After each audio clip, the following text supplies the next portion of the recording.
बाबू शोभाराम राजकीय कला महाविद्यालय अलवर में अध्ययनरत बीए पार्ट थर्ड के विद्यार्थियों का मैं डॉक्टर सत्यदेव पुनः स्वागत करता हूं। जैसा कि हम सभी को पता है कि जिस टॉपिक के अंतर्गत हम जो पढ़ रहे थे वह है भारतीय वनस्पति या भारतीय वन संसाधन, जिसके अंतर्गत पिछली कक्षाओं में हमने पढ़ा कि भारतीय वनों के प्रकार अर्थात कौन कौन से क्षेत्र में कौन कौन से प्रकार की वनस्पति पाई जाती है, अर्थात वन कौन कौन से वन हैं, उनका वितरण क्या है, इन पेड़ों में किस प्रकार की वनस्पति मिट्टी मिलती है। तो पिछली क्लास में हमने वनों के प्रकार, उनका वितरण पढ़ा, उसके बाद सामाजिक वानिकी कार्यक्रम को पढ़ा, वनों का महत्व, जिसमें प्रत्यक्ष और अप्रत्यक्ष महत्व, वनों की समस्याएं, इन टॉपिकों के बारे में विचार विमर्श किया। आज की क्लास में हम यहाँ पर राष्ट्रीय वन नीति के बारे में पढ़ने जा रहे हैं। राष्ट्रीय वन नीति से संबंधित जो प्रश्न हैं वो न केवल बीए की कक्षाओं में या बीए पार्ट थर्ड की पेपरों में बल्कि प्रतियोगिता परीक्षाओं में भी समय समय पर पूछे जाते रहे हैं। राष्ट्रीय वन नीति भारत में 1894 ईस्वी से ही वन नीति लागू है, अर्थात भारत में जो वन नीति की शुरुआत हुई थी वो 1894 से हुई। स्वतंत्रता प्राप्ति के बाद 1950 में केंद्रीय वन बोर्ड की स्थापना की गई, जिसकी सिफारिशों के आधार पर 1952 में सरकार ने संशोधित राष्ट्रीय वन नीति की घोषणा की। 1952 की जो वन नीति थी उसमें कहा गया कि अब वन कृषि के दास नहीं रह गए हैं, बल्कि वे कृषि के अपरिहार्य मित्र एवं उपमाता के समान हो गए हैं। कृषि भूमि की उत्पादकता को बढ़ाने के लिए वन नितांत आवश्यक है। राष्ट्रीय वन नीति 1952 के अनुसार कम से कम 33% भूभाग पर प्राकृतिक वनस्पति या वनाच्छादन होना चाहिए। अब देखिए यहाँ पर ध्यान रहे कि सबसे पहले 1952 की जो वन नीति थी उसमें ये डिसाइड हुआ था कि कोई भी क्षेत्र वहाँ के पर कुल क्षेत्रफल के 1/3 भाग पर वनाच्छादित हों तो वो प्राकृतिक पर्यावरण की दृष्टि से अच्छे माने जा सकते हैं।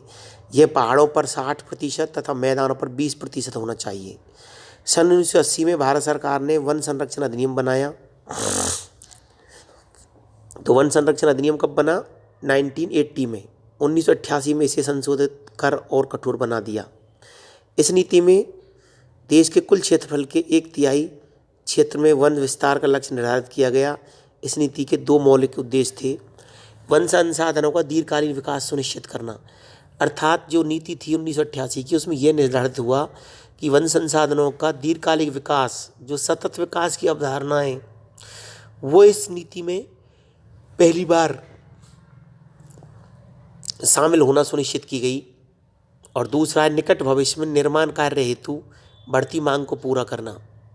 नवीन राष्ट्रीय वन नीति 7 दिसंबर 1988 को भारत सरकार ने नवीन वन नीति की घोषणा की, जिसके निम्नलिखित मौलिक उद्देश्यों को सम्मिलित किया गया।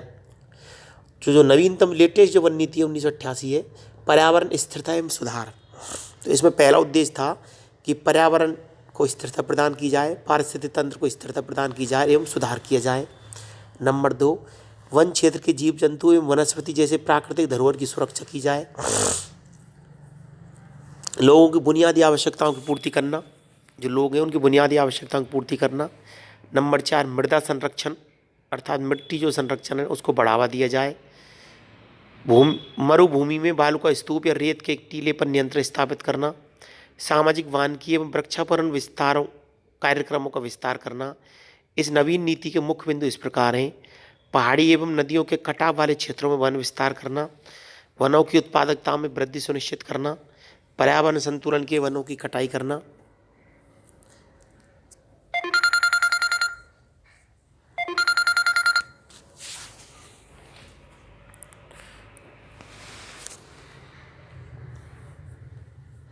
वन पर आधारित उद्योगों की स्थापना को मान्यता देना। ग्रामीण एवं आदिवासी क्षेत्रों के लोगों के लिए वनों पर आवश्यक हक, चारा एवं अन्य छोटी मोटी उपज आदि के उपयोग के लिए सुनिश्चित करना। तो यहाँ पर ये निश्चित किया गया कि वन जो हैं वो किसी भी देश के लिए, किसी भी राज्य के लिए महती आवश्यकता है। उनको स्थिरता प्रदान करना, उनको विकास सुनिश्चित करना, ये किसी भी राष्ट्र राज्य के लिए अति आवश्यक माना गया। तो यहाँ पर मैं पुनः आप लोगों को बताना चाहूँगा कि जो वन संसाधन है, जो प्राकृतिक वनस्पति है, वो किसी भी राष्ट्र राज्य के लिए, किसी भी देश के लिए, क्षेत्र के लिए, प्राकृतिक स्थिरता के लिए, पारिस्थितिकी स्थिरता के लिए अति आवश्यक है। हम लोगों की ये जिम्मेदारी बनती है कि वहाँ पर वन संसाधन को विकास किया जाए, और यदि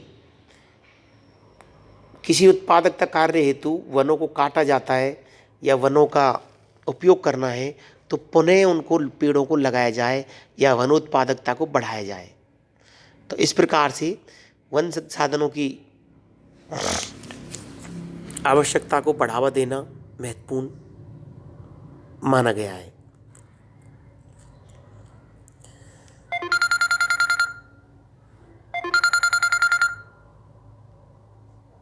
तो इस प्रकार से आप लोगों को ध्यान रखना है कि वनस्पति के जो उद्देश्यों के लिए, और यहाँ पर मैं अब आपके लिए कुछ प्रश्न बता रहा हूँ, आप ध्यान रखना। कुछ ऑब्जेक्टिव प्रश्न हैं और कुछ छोटे वाले प्रश्न हैं। छोटे ने कह करके हम निबंधात्मक प्रश्नों के बारे में विचार करेंगे, पूरा टॉपिक शामिल हो जाता है। प्रश्न लिखिए। प्रश्न नंबर 1,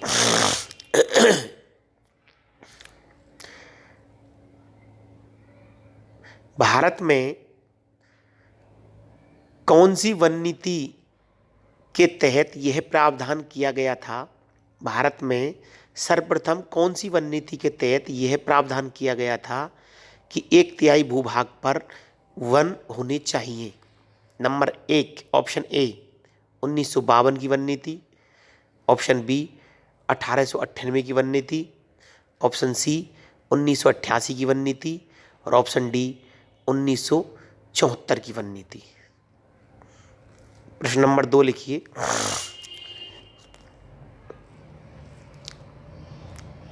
निम्न में से कौन सा एक मौलिक उद्देश्य वन नीतियों का नहीं माना जा सकता?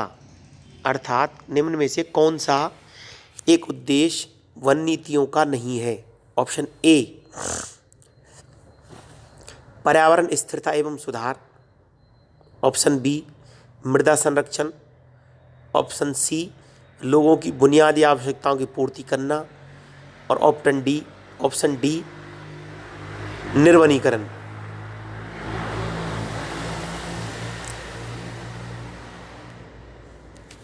अब एक बड़ा प्रश्न है, निबंधात्मक प्रश्न है, ये आप लोगों को करना है, कॉपियों में इसको ढंग से करना है। देखिए, ये भी ध्यान रहे आप सभी विद्यार्थियों को कि जब भी आप कोई भी प्रश्न कर रहे हों, कोई भी प्रश्न आप करें, तो उसके तहत मानचित्र जरूर बनाएं, मैप जरूर बनाएं। बिना मानचित्र किए भूगोल अधूरा है। कई बच्चे शिकायत करते हैं, सर मैंने बहुत अच्छा लिखा था, मेरे अच्छे नंबर नहीं आए। यहाँ पर यह बहुत आवश्यक है, ये आवश्यक है कि आप लोग अच्छे नंबरों के लिए यह सुनिश्चित कर लें कि आपने मानचित्र बनाए या नहीं बनाए। जैसे सपोज करिए आपके लिए भारत में वनों के प्रकार और वितरण का प्रश्न पूछा जाता है, तो अब वहाँ पर प्रकार आप लिखोगे, तो वितरण जो दे रखा है उस वितरण में लिखोगे कि भाई इस प्रकार के वन इस क्षेत्र में मिलते हैं। तो आपको ये करना है कि एक मानचित्र बनाना है और उसमें वो वन क्षेत्र प्रदर्शित करना है कि जैसे शुष्क वन कहाँ पर मिलते हैं, सदाबहार वन कहाँ पर मिलते हैं, पर्वतीय वन कहाँ पर मिलते हैं, मरुस्थली वन कहाँ पर मिलते हैं। तो इस प्रकार का मानचित्र आपको बनाना है, मानचित्र बनाना सुनिश्चित करना है। बिना मानचित्र के भूगोल अधूरा है। तो आप लोगों को मैंने ये याद दिलाया कि आप ये इस प्रश्नों में मानचित्र जरूर बनाएं। एक टिप्पणी लिख लीजिए, एक टिप्पणी, 2 टिप्पणी लिखा रहा हूँ मैं। निम्न में से निम्न बिंदुओं पर टिप्पणी लिखिए। निम्न में से निम्न बिंदुओं पर टिप्पणी लिखिए। नंबर 1 सामाजिक वानिकी कार्यक्रम, नंबर 1 सामाजिक वानिकी कार्यक्रम, नंबर 2 राष्ट्रीय वन नीति, नंबर 2 राष्ट्रीय वन नीति।